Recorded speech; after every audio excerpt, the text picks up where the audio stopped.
turabasuje kandi twizeye ko mumeze neza mwese muri sanga muri aya makuru n'amakuru mugiye kubanamo nanjye Tangishaka Eric. Tuje kubabwira ko polisi y'u Rwanda ikorera mu karere ka Rutsiro yataye muri yombi umugabo w'imyaka 25 ukurikiranyweho kwica umugore we ndetse agasiga amumanitse kuryamwishe amumanitse. Si ibyo gusa kuko yasize amumanitse ari kumwe n'umwana we mu mugongo, umwana we yarakiri muzima n'ishyano. Hanyuma polisi n'ubundi turi kuri ibyo bijyanye na polisi kuwa kane tariki ya 4 Kamena 2026 abasirikare babiri mu ngabo z'u Rwanda RDF harimo Lieutenant Colonel Pacifique Kanyandekwe na Major John Muhikila basoje amasomo y'imiyoborere mu ishuri rikuru rya gisirikare Senior Joint Commander and Staff College riherereye i Kareni muri Kenya. Ibyo byose uraza kubyumva muri aya makuru. Hanyuma turaza no kwerekeza muri Leta Zunze Ubumwe za Amerika tubabwire ko umucamanza wo muri Leta Zunze Ubumwe za Amerika yemeje ko ubutegetsi bwa Perezida Donald Trump bwanyuranyije n'amategeko igihe bwakumiraga abimukira bakomoka mu bihugu 30 bubabuza ko batemerewe kwinjira muri Leta Zunze Ubumwe za Amerika. Naho bamaneko bo bagatoye urukiko rwa Bamako muri Mali rwakatiye maneko w'Ubufaransa witwa Yani Christian Bernard Vezirie igifungo cy'imyaka 20 nyuma yo kumuhamya ibyaha bifitanye isano n'umugambi wo gukura Perezida Assimi Goïta ku butegetsi. Byose uraza kubyumva muri aya makuru. Tubafite n'amakuru avugwa mu myidagaduro. Yotamu mu myidagaduro hagezweho iki?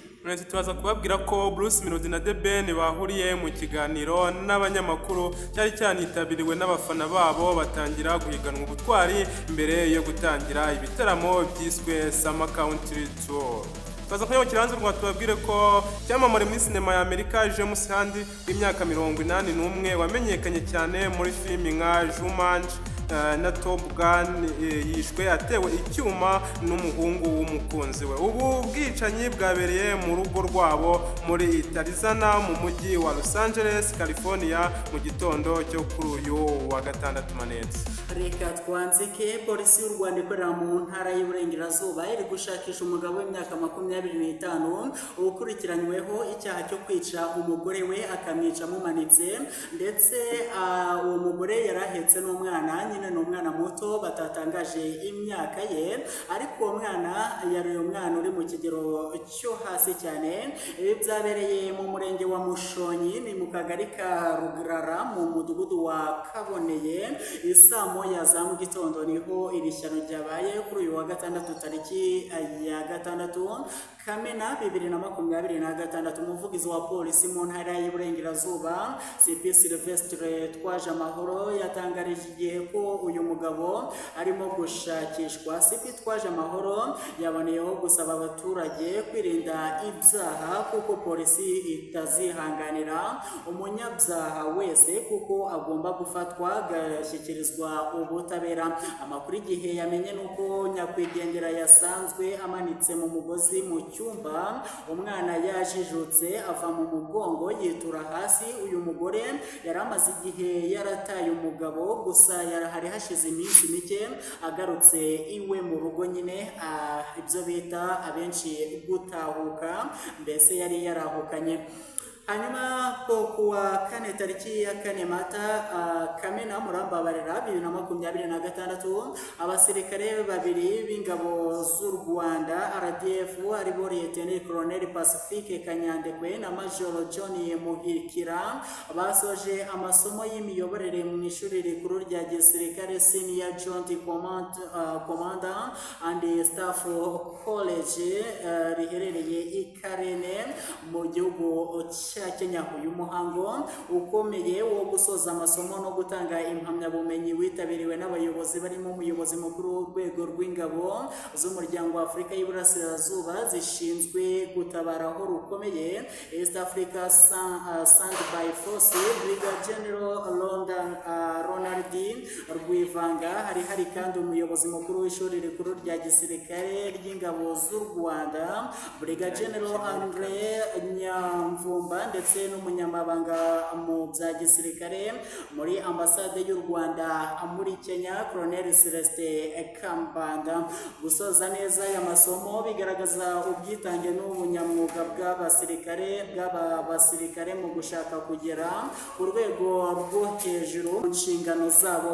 Kohereza abasirikare bakuru kwiga mu mashuri mpuzamahanga nk'iri ni kimwe mu bikorwa bishimangira umuhate w'ingabo z'u Rwanda gukomeza kongerera abasirikare ubushobozi n'ubumenyi bwimbitse no gushyigikira ubufatanye bw'ibihugu mu kubungabunga umutekano mu karere.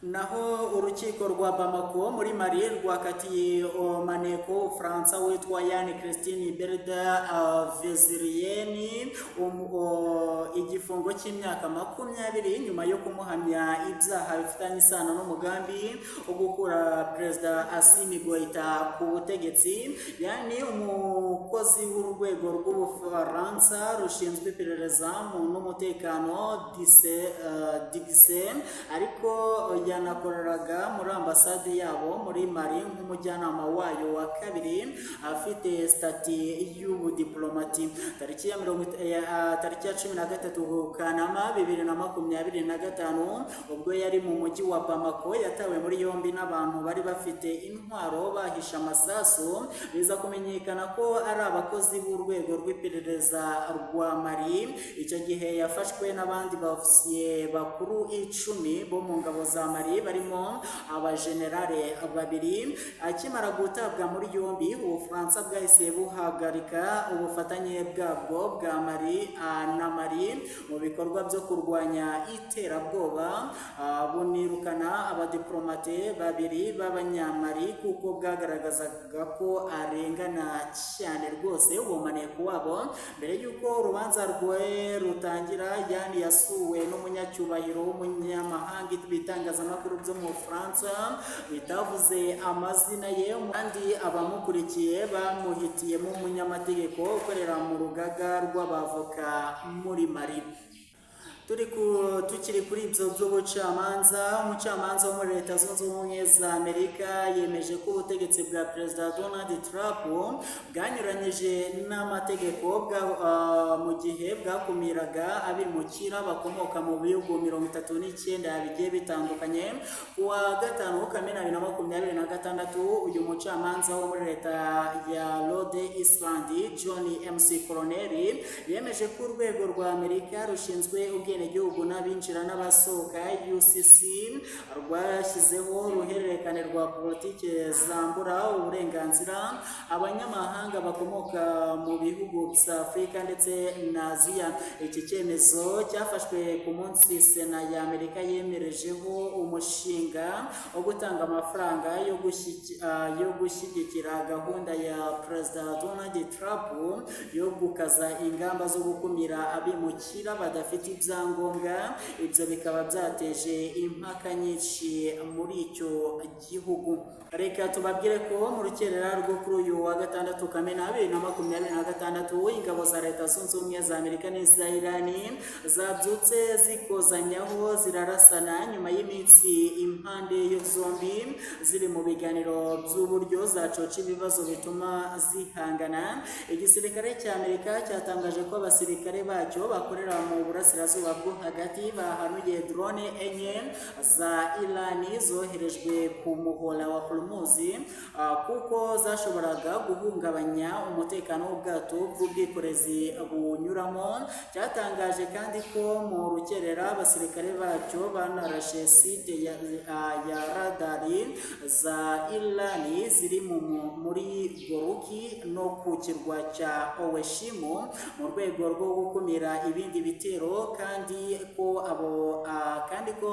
aba basirikare bari maso kugira ngo basubize mu gihe nabo baba batewe. Bidatinze ingabo za Irani nazo zahise zirasa misile nyinshi ku birindiro by'ingabo za Amerika zirwanira mu kirere biri muri Kuwait n'izirwanira mu mazi muri Bahrain. Igisirikare cya Amerika cyatangaje ko cyapfubije misile 6 za Iran zose, iya karindwi ntiyagera aho yari yoherejwe, kandi ko nta musirikare n'umwe wapfiriye muri ibi bikorwa byaberagamo intambara hagati ya Amerika ndetse na Iran. Ibinyamakuru byo muri Iran byatangaje ko ibirindiro by'ingabo za Amerika biri muri Bahrain byangiritse, ariko igisirikare cya Amerika cyasubije ko ari ibinyoma kandi ko gikomeje kuba maso kugira ngo gihangane n'ibindi bitero bishobora gukurikiraho. Hanyuma reka twakiriye mugenzi wacu Yotamu n'amakuru avugwa mu myidagaduro. Yotamu, uraho neza? Uraho neza Manetsi. Ngaho tubwire ayo waducumbikiye mu ncamake, uyarambure utubwire ibigezweho.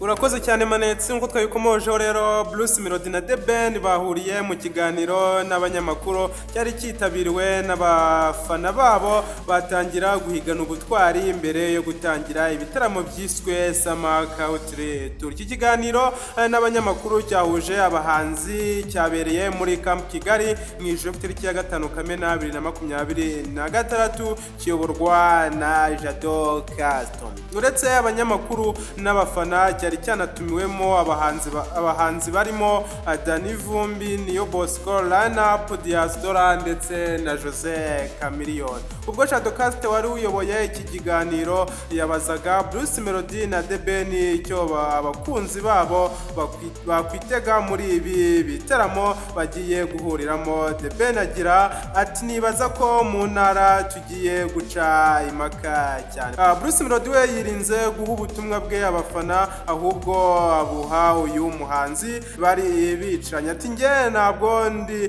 bubwire abafana, ndabwira The Ben, ntabwo ndi agafu k'imvugwa rimwe. The Ben yakomeje avuga ko ibi bitaramo bishimangira ko abahanzi bakwiye gushyira hamwe. Ati, amateka yanjye na Bruce Melody havuzwe byinshi cyane byasaga nk'ibidutandukanya kurusha kuduhuza, ariko icyo twifuza gutangaho urugero kuri barumuna bacu nuko kimwe mu byo twubakiyeho nk'inkingi ni ubumwe. Nibaza ko igihe kigeze kugira ngo nubwo buri wese yiyumva nk'ukomeye kurusha undi, ariko tujye dushyira hamwe turebe ikintu kiduhuza, kuko erega ikiduhangayikishije twese nuko umuziki wacu wakwambuka imipaka. Bruce Melody yasabye ko abantu bakwirinda guseserezanya no gukomeretsanya, ndetse abibutsa ko The Ben ko nubwo The Ben ko yiyita igisamagwe, Bruce Melody we ari igitangaza. Ati, cyambere ubwo dufite umutekano tukaba turi kugenda neza mu iterambere, ni iki cyatubuza kwidagadura?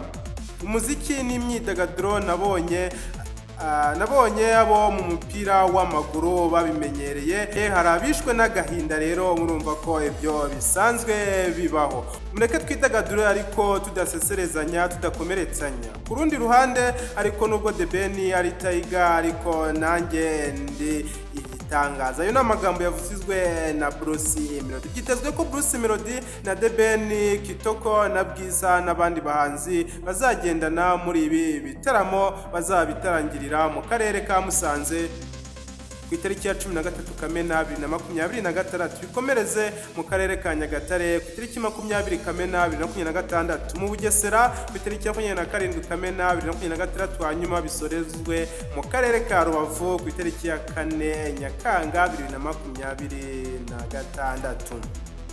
Manetsi, nyemerera dukomereze no hanze y'igihugu cy'u Rwanda. Nk'uko twabikomoje rero, icyamamare muri sinema ya Amerika James Handel w'imyaka 81 wamenyekanye cyane muri filimi nka Jumanji na Top Gun yishwe atewe icyuma n'umuhungu w'umukunzi we. Ubu bwicanyi bwabereye mu rugo rwabo ruri Tarizana mu mujyi wa Los Angeles, California mu gitondo cyo kuwa gatatu.